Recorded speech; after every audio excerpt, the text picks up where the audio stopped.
Live and on demand, this is WNY News Now.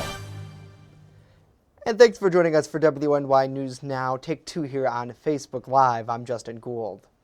Chautauqua County health officials are correcting COVID-19 data released this week. In an update yesterday, officials corrected the number of reported cases Tuesday from 8 to 6. Additionally, the Chautauqua County Health Department also reported 6 new positive cases yesterday, with 1 in Mayville and 5 in Fredonia. County officials say 2 students at Jamestown Public Schools have also tested positive for COVID-19 and have been attending via distant learning. These students were already monitored by public health staff prior to the announcement. Yesterday, there was also an error in reporting 2 positive cases within Dunkirk City schools. Officials there say a data entry error is to blame, and there is no cases connected to that district. There are currently 50 active cases in Chautauqua County, with 592 since the outbreak began. The head of the CDC has told Congress that a COVID-19 vaccine would not be widely available until around next summer. But President Trump says that his CDC director was confused. The president wants a vaccine by the end of this year, if not sooner, while Democrats want to follow the science. Daryl Forges is at the White House with the latest on the politics surrounding this pandemic. President Donald Trump's aggressive timeline for a COVID-19 vaccine. We're very close to having a vaccine. We're going to have a vaccine in a matter of weeks. It will be ready before the end of the year and maybe much sooner than that. Has become a 2020 political issue on the campaign trail. On Wednesday, the Trump administration released a vaccine distribution strategy. Once a vaccine receives the green light from the FDA, the goal is to have it on its way to administration sites within 24 hours. But Democrats say they're worried election politics are at play. If the president had any modicum of fidelity to science, no one would have any doubts. The American people have overwhelming doubts. Democratic nominee Joe Biden on Wednesday delivered a speech discussing how his administration would handle a vaccine and tried to draw a clear distinction between his strategy and the president's. The stakes are too high. American families have already suffered and sacrificed too much. So let me be clear. I trust vaccines, I trust scientists, but I don't trust Donald Trump.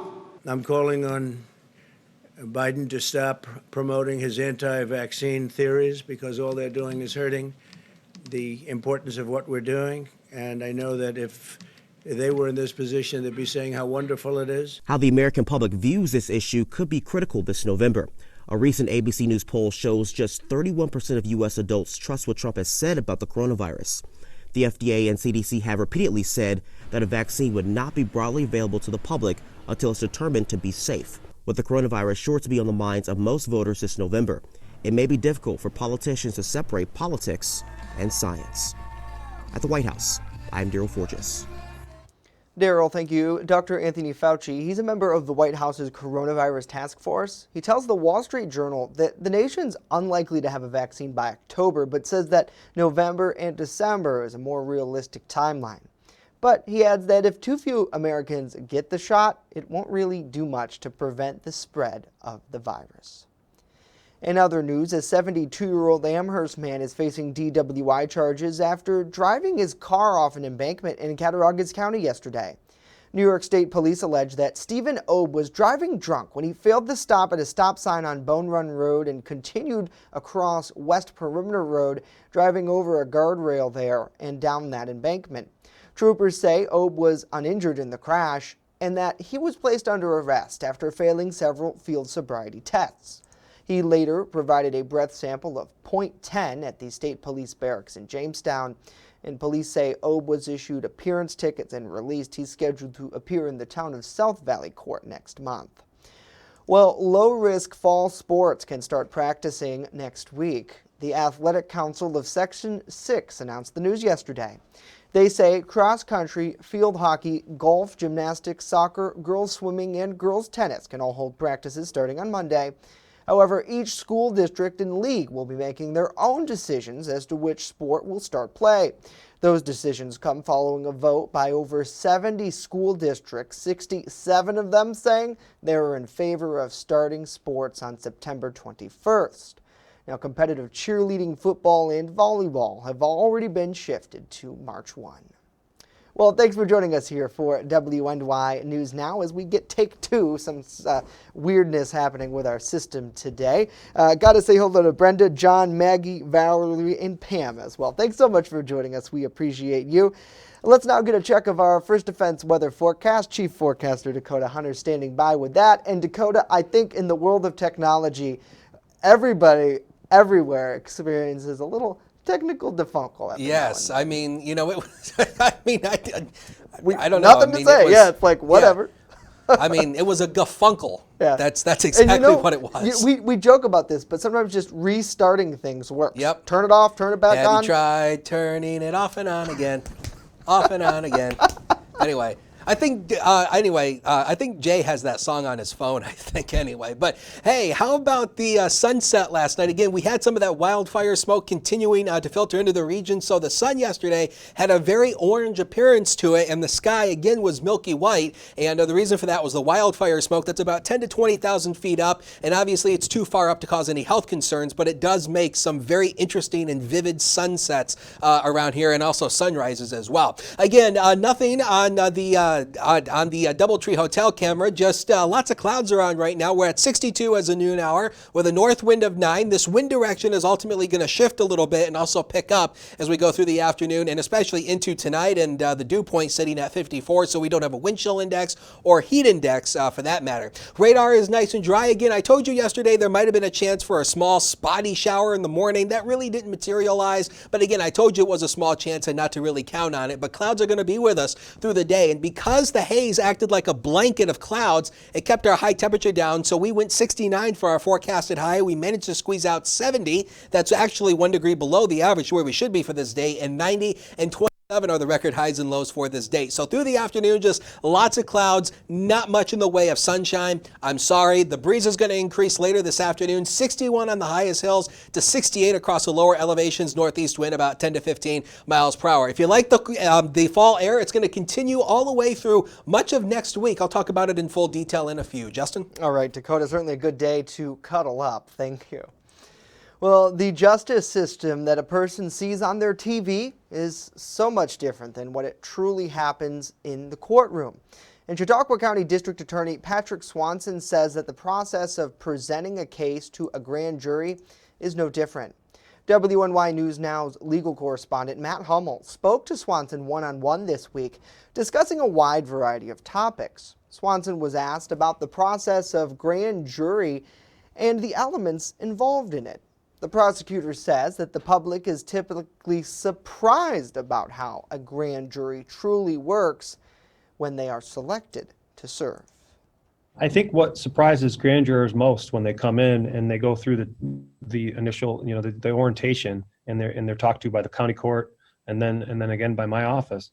I think what surprises them the most is that they find out that it's up to them, because what we tell them is, look, we will bring certain charges here for your consideration, but we do not decide what you charge someone with. So sometimes they'll depart upwardly from what we ask them to consider. Sometimes they will depart downward from what we ask them to consider. But I think that's a misconception that a lot of people have, is they think that I just charge people with whatever I want to charge them with. It doesn't work that way.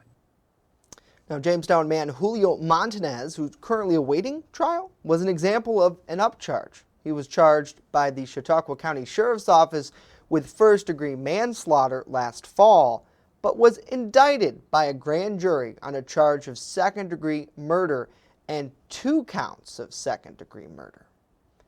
Meanwhile, the Republican candidate for Chautauqua County District Attorney has been endorsed by the Dunkirk Police Benevolent Association. In making the endorsement, the PBA says candidate Jason Schmidt's matter-of-fact and hopeful approach to community problems and needs is what the group believes would serve the community best. The group also noted that Schmidt's Victims First platform is critical to creating a safe community where both citizens and law enforcement can maintain trust and understanding. Schmidt has been working in the criminal justice system for more than 15 years in and around Chautauqua County. He was involved in the first federal trial in Western New York since the COVID-19 shutdown, He says this endorsement marks the first time the Dunkirk police have chosen to endorse a district attorney candidate in recent memory. Well, coming up next, a local healthcare provider receives a federal grant. We'll tell you what. And later, AT&T considering an idea that might lower your monthly phone bill. Stay with us as WNY News Now continues.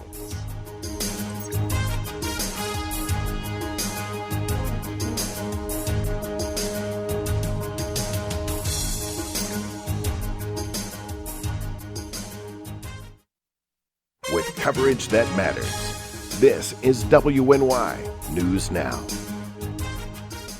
EagleZip.com is your local one-stop shop for all of your home and business computer needs. Located on Fluvan Avenue Extension, just outside of Jamestown, EagleZip.com sells and services all brands of desktops and laptops, as well as servers and network equipment for your business. All new computer sales include transferring your data from your old computer plus a 2-year warranty. Call EagleZip.com today. Stop by EagleZip.com today and let us make computers easy for you.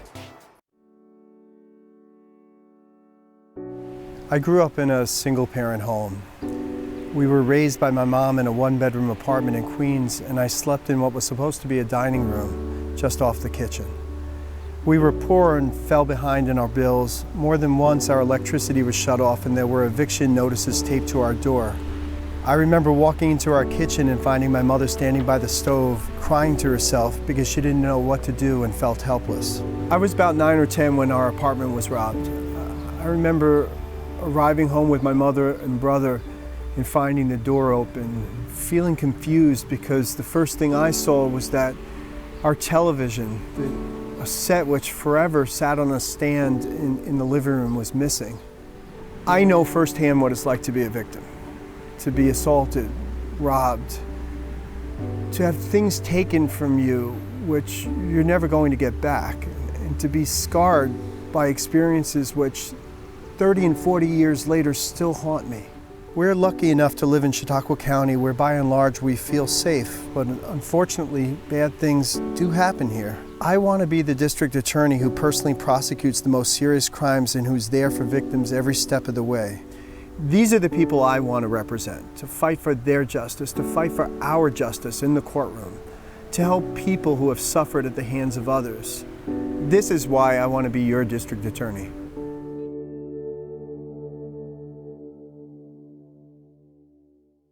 You're watching WNY News Now, where coverage comes first. And welcome back. A local healthcare provider has received a $1 million federal grant.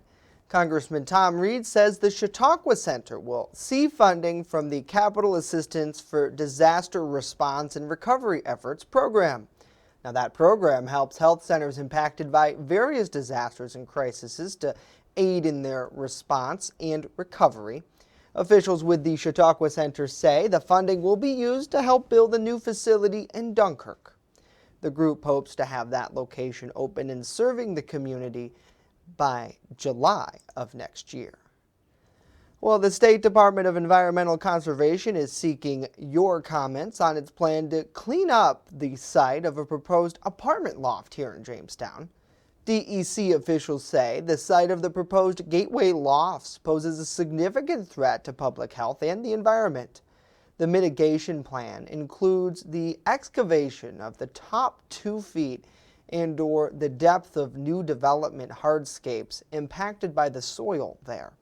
In addition, there will be a collection of additional surface soil samples in order to further determine what other toxins could be in the soil. Well, millions have filed for unemployment since March, and many more could face layoffs or businesses closures before things turn around. So how are Americans handling their money during this pandemic? Our Mandy Gaither explains. Americans are being more cautious about how they spend their money. That's the headline from an August Consumer Reports survey. According to the survey, more than half of Americans are paying closer attention to their spending habits now compared to before the coronavirus pandemic. Those who made under $30,000 reported changes to their habits the most, while those who made $100,000 changed their spending habits the least. Back in February, a financial planning survey done by the First National Bank of Omaha found that 49% of people are expected to live paycheck to paycheck this year, and 53% didn't have an emergency fund. That was just about 1 month before the pandemic started sweeping across the U.S., forcing millions to file for first-time unemployment almost weekly. One way many are saving right now is by staying out of the friendly skies. Airlines have seen a huge reduction in the number of travelers since the spring. According to the Consumer Reports survey, half of Americans would only fly for an important reason, and the majority said that they would only do it with strict social distancing and mask-wearing rules in place. For today's Consumer Watch, I'm Mandy Gaither. Mandy, thank you. Today, the Department of Labor reported jobless claims have continued to decline. Last week, 860,000 filed for those claims. That's on a seasonally adjusted basis. Claims to the Pandemic Unemployment Assistance Program, which helps workers who don't qualify for traditional unemployment, also went down. Well, would you be willing to watch an ad before making a phone call? How about while texting? Well, a major telecommunications company thinks some might. AT&T CEO John Stanley says he thinks some customers might be interested in accepting ads on their phone to save $5 or $10 on their monthly bill. The idea has been tried in the past by other carriers, but it really hasn't been successful. Stanley says AT&T has a lot more data on customers, which means ads could be targeted better. The company's advertising business incorporates data that comes from both inside and outside its ecosystem. He admits that could raise some privacy concerns, though. It's unclear exactly how the ads would be presented. If a plan does go through, it could launch as early as next year. Well, we thank you for joining us here for WNY News Now as we creep closer to the weekend. Let's get a check of our full First Defense weather forecast now with Chief Forecaster Dakota Hunter, who's live for us in the First Defense Weather Center. Hey, Dakota. Hey, Justin. And personally, myself, I don't want any more ads on my phone than what I already have.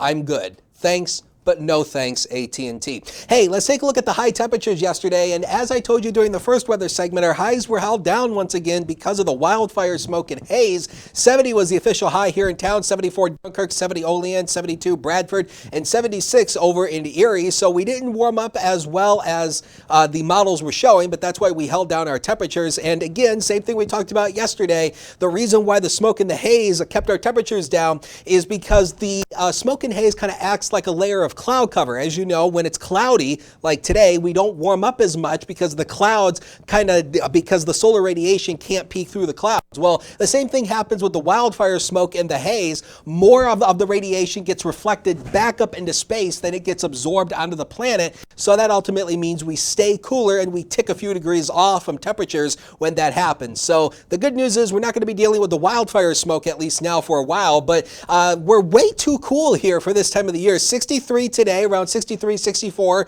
and then look at the next couple of days. We're down into the 50s Friday, Saturday, and Sunday. We had a little conversation yesterday about sweatpants and favorite brands. Justin's a Old Navy brand guy. I'm an Adidas guy myself. Drop in the comments what your favorite sweatpants brand is. No, this is not a product placement, but I'm just curious because I asked nosy personal questions. 62 degrees as we go into early next week. And as we talked about yesterday, we could be on the verge of breaking low temp records. The record low temperature for Saturday is 30, set back in 1929. And Sunday, it's 27, also set back in 1929. We're going to get dangerously close to breaking low temp records around here by the weekend. Satellite and radar, with just the satellite, essentially with just the radar data, there's a cold front that's actually swept on through. So that's That's the reason why it's cooler today with the cloud cover. This is what's left of Sally right here. It's now a tropical depression. The center is now over Georgia, but look at all the heavy rain bands still spiraling back around what's left of the circulation. This thing is going to go out to sea here and no impact to us. But you know, some of that rain would be beneficial because we're back under a dry condition on the U.S. drought monitor. There's actually a moderate drought across portions of central New York, but the southern tier is under this yellow shade. That is a abnormally dry drought condition. So that means the ground is a little bit drier than where it should be for this time of the year, and we do need a little bit of moisture. And futures can paint you no moisture, just a lot of clouds around for today. They'll ultimately break apart later tonight, so tonight will start mostly cloudy. Then we should break out to partly cloudy skies. Tomorrow will be a fantastic day. Cool though, temperatures only in the 50s, but at least lots of sunshine to help make it look and feel a little bit warmer, and that sunshine will continue all the way through the weekend. So around 63 degrees by about 1 o'clock today, just lots of sun, just lots of clouds around 61 at 6, and by the time we head into nighttime tonight around 11 o'clock, 53 degrees tonight, and just mostly cloudy skies. Now, how about the future? Next 7 days of your life right there. Again, 58 tomorrow, 57 on Saturday. Boy, break out the sweatpants, turn the heat on. 59 Sunday, lots of sunshine to help you make it feel cooler. And then Tuesday, we officially start autumn, 67 and 72 with Wednesday, and no rain in sight, Justin, for at least the next 7 or 10 days. All right, Dakota, thank you. And we show you the live look over Chautauqua Lake now. There's those clouds Mr. Hunter was talking about. That's going to do it for our broadcast today. We remind you, though, when you are on the go, simply stay in the know. Download our WNY News Now mobile app in the Apple App Store and Google Play Store. We're back here tomorrow with our TGIF edition. Hope to see you then.